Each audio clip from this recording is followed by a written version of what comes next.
તમે જ મને નવ વસ્ત્રાને વસ્ત્રો પહેરાવે, તમે જ મારી એબ ઢાંકી, 20 વર્ષે મને વસ્તી વચારે જવા લાયક બનાવી. કોણ છો ભાઈ?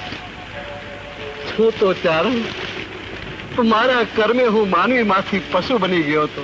ત્યાં ગયા તે કોણ હતા? મોણિયા ગામના આઈ નાગભાઈ, જોગમાયાનો અવતાર ગણાય છે બાપુ. હા બાપુ, એ જોગમાં એક સમયે મારા ઘરવાળા હતા, પણ હું અભાગ્યો, મારા કર્મમાં એ નો હમાણા બાપુ. બાપુ, મને ભક્તિનો કેફ ચડ્યો હતો, એ મને વાર્તા રહ્યા, અને હું રાત ને દિવસ જોયા વગર માતાજીના સ્થાનકમાં પુરાઈને માતાજીને વિનવતો રહ્યો કે માતા દર્શન દે મારી માં, મારી સામે પ્રગટ થા, મને દેખા દે, તારો રૂપ મને દેખાડ મારી માં, મારી સામે પ્રગટ થા. રેવા દે ચારણ, રેવા દે કહું છું, રેવા દે. માતાજીના રૂપ નજરે જોવાની રાજ મેલી દે, તારાથી એના રૂપના તેજ નહીં ખવાય ને ઢાલો, બધુંય ખોઈ બેસી ચારણ, બધુંય ખોઈ બેસી. માતા દર્શન દે, તારો રૂપ દેખાડ, મારે તને નજરે જોવી છે, પ્રગટ થા મારી માં. રેવા દે ચારણ, રેવા દે. જીત છોડીને બારો નીકળ કહું છું, બારો નીકળ. રોજના રાંધ્યા ધાન રજડે છે, મારું માની જા, ચારણ માની જા. માતાજી તારી અરે મોઢા મોઢ વાતું કરે છે, એને ઘણું માની લે ચારણ, બારો નીકળ કહું છું, બારો નીકળ ચારણ, બારો નીકળ.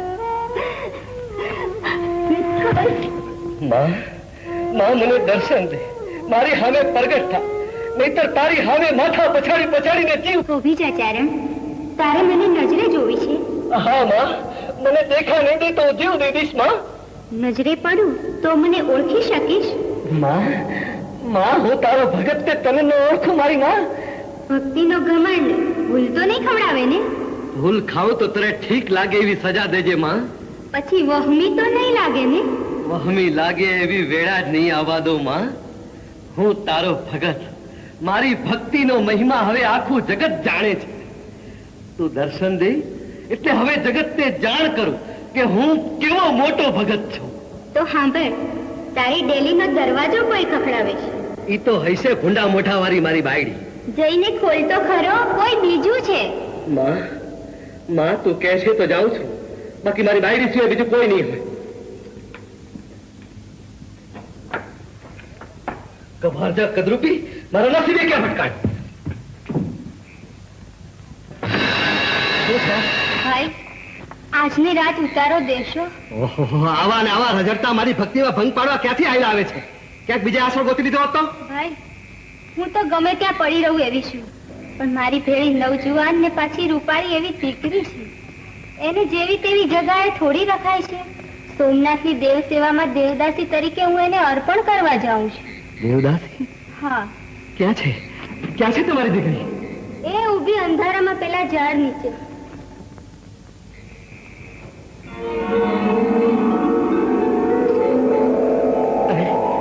ત્યાં તો આંખ હાજી નાખે એવું અજવાળું જ લાગે છે. તમારી દીકરી તો ક્યાંય દેખાતી નથી. મારી દીકરીનું રૂપ એટલું બધું છે કે પાણી પોગ્યા વગર નહીં દેખાય. એમ? હા, જઈને તેડી આવો તો તમારા ઘરમાં ઉતારો કરીએ. તો હમણાં જ તેડી આવું.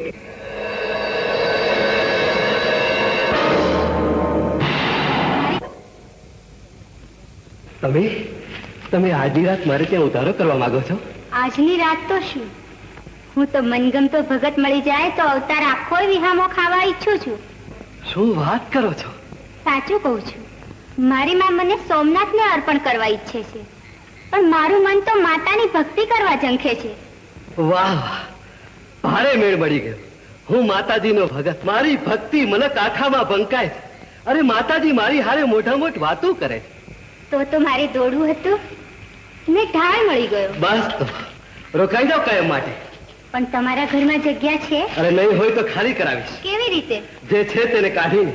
તો પહેલા એ કરી આવો, પછી હું તમારા ઘરમાં પગ મૂકું. અરે હમણાં જ કરી આવો. ઓલી કભાર જાને ઘરમાંથી કાઢીને તમને બેહાર. ઉભા રહ્યો, તમને મારા પ્રત્યે બીજો કોઈ ભાવ તો નથી થતો ને? બીજો ભાવ એટલે? માં, બહેન કે દીકરી બનાવવાનો? ના ના, તમને જોયા પછી એક જ ભાવ થાય છે, કયો? ઘરમાં બેહાડવાનો.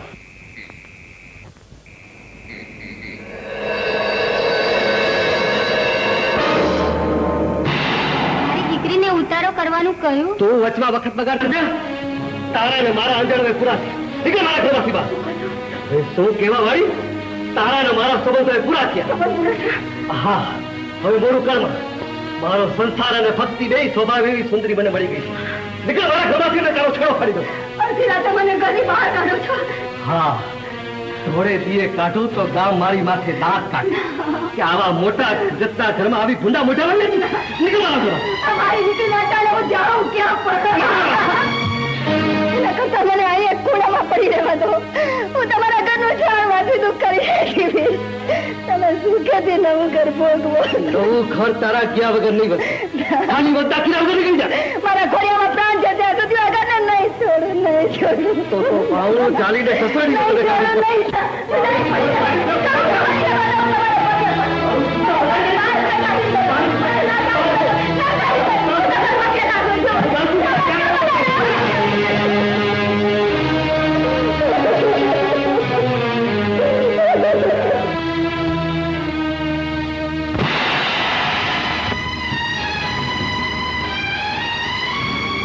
ઉઠ બેટા નાગબાઈ, જાગ બેટા.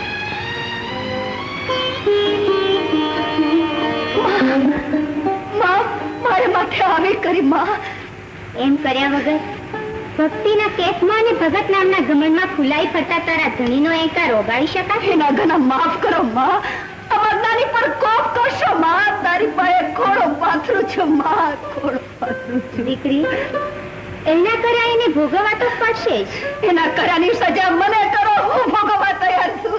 પણ એને કઈ ન કરતા માં, કઈ ન કરતા. અરે એ ભોગવે, એમાં કોઈનું ના હાલે. તમે મારી દીકરી કીધી ને, તો આ દીકરીની એક વિનંતી સ્વીકારો. એને જતા કરો, એને માફ કરો માં, માફ કરો. માફ તો 20 વર્ષ પછી થશે ને તારા હાથે જ એનો ઉદ્ધાર થશે. ધ્યાન વગર હું. તું મોણિયા ગામે જા, ત્યાં વેદાચારણનું દુખી ખોરડું તારી વાટ જુએ છે. તમે ઉઠીને એક ભાવમાં બે ભાવ કરવાનું કહો છો. લખ્યા લેખ મિથ્યા થાતા નથી દીકરી. વેદાચારણનું તારે માત્ર ઘર માંડવાનું છે, એનો સંસાર ભોગવવાનો નથી. એના દીકરા નાના છે, ઉછેરીને મોટા કરજે ને મોટા કર્યા પછી એ ચારણના દીકરાઓને રાજવાળાથી છેટા રાખજે. બાકી મારા તો તને આશીર્વાદ છે. તારી જીભે વચન સિદ્ધિ વસશે. એનાથી થાય એટલું સૌનું ભલું કરજે. અગમના એંધાણ તને અગાઉથી દેખાશે. જા બેટા, સુખી થા.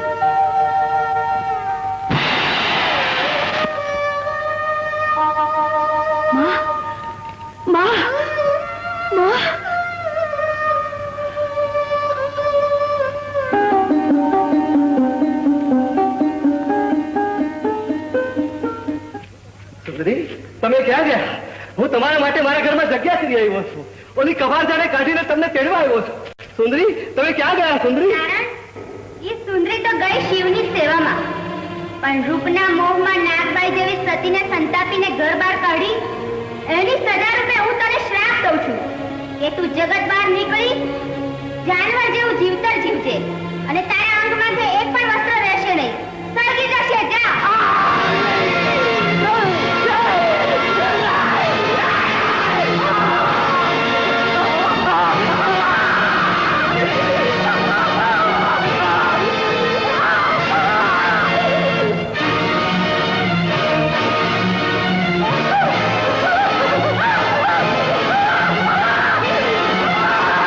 આજ એણે જ ફરીવાર મને વસ્તીમાં જવા જેવો બનાવ્યો.